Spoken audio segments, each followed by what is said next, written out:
Tsy misy fanamboarana mihitsy ny lalana eny amin'ny fokotany Ambohimandamina, nanomboka tamin'ny taona 2014 no nakaty.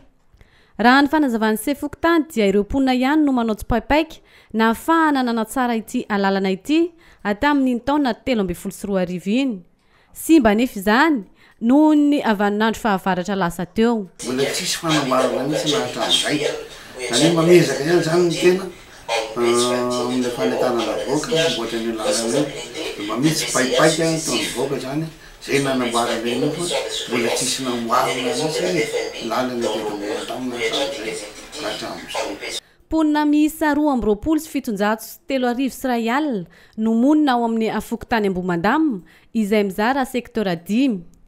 Izy rehetra ireo no indray mampiasa ity lalana ity avokoa, anefa izao tsisy fanamboarana izao mihitsy.